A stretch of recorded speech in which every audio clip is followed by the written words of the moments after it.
ചെറിയൊരു യാത്ര പോയ കഥയുമായിട്ടാണ് ഇന്ന് ഞാൻ വന്നിട്ടുള്ളത്. ഇതൊരു ചെറിയ കഥയാണെങ്കിലും ഈ കഥയ്ക്ക് 1500-ലധികം വർഷം പഴക്കമുള്ളൊരു ചരിത്രമുണ്ട്. ലോകസഞ്ചാരിയായിരുന്ന ഇബ്നു ബത്തൂത്ത തൻ്റെ സഞ്ചാരകൃതികളിൽ രേഖപ്പെടുത്തിയിട്ടുള്ള പന്തലായനി കൊല്ലം എന്ന പ്രദേശത്തിൻ്റെ ചരിത്രമറിയാനുള്ളൊരു കുട്ടി യാത്രയാണിത്. അപ്പോൾ ഇന്നത്തെ കഥ കോഴിക്കോട് കൊയിലാണ്ടിയിലെ പാറപ്പള്ളി മഖാമിനെ കുറിച്ചാണ്. ഒരുപാട് തവണ ഇവിടെ പോയിട്ടുണ്ടെങ്കിലും ഇന്ന് ഇതൊരു വീഡിയോ ആയിട്ട് എടുക്കാമെന്ന് വിചാരിച്ചു. താമരശ്ശേരിയിൽ നിന്നും കൊയിലാണ്ടി കൊല്ലം റൂട്ടിലൂടെയാണ് പാറപ്പള്ളിയിലേക്ക് ഞങ്ങൾ എത്തിയത്. കൊല്ലത്തു നിന്നും ഒരു ഇടുങ്ങിയ പോക്കറ്റ് റോഡാണ് പാറപ്പള്ളിയിലേക്കുള്ളത്. ഇസ്ലാമിക ചരിത്രത്തിൽ പ്രസിദ്ധമായിരുന്ന ബദർ യുദ്ധത്തിൽ പങ്കെടുത്ത തമീമുൽ അൻസാരി എന്ന സഹാബിയുടെ മക്ബറയാണ് പാറപ്പള്ളിയിൽ സ്ഥിതി ചെയ്യുന്നത്. അതുപോലെ ആദം നബി അലൈഹിസ്സലാമിൻ്റെ കാലടിപ്പാദവും ഇവിടെ കാണപ്പെടുന്നു.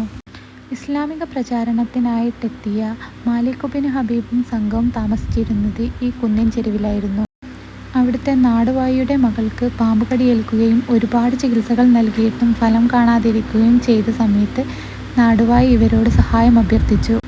അവരുടെ ചികിത്സയുടെ ഫലമായിട്ട് വിഷമിറങ്ങുകയും അസുഖം ഭേദമാവുകയും ചെയ്തു.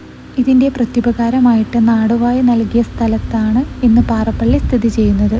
ഇതുകൂടാതെ ഇവിടെ കില്ലർ നബി നിസ്കാരത്തിനെത്തുന്നു എന്ന് കരുതപ്പെടുന്നൊരു പള്ളിയും കടലിനടുത്തായിട്ടും ശുദ്ധജലം ലഭിക്കുന്ന ഒരു ഔലിയ കിണറും അതുപോലെ പാറക്കടിയിൽ കൊത്തിവെക്കപ്പെട്ട രീതിയിൽ ഒരു ഖബറും കാണപ്പെടുന്നു.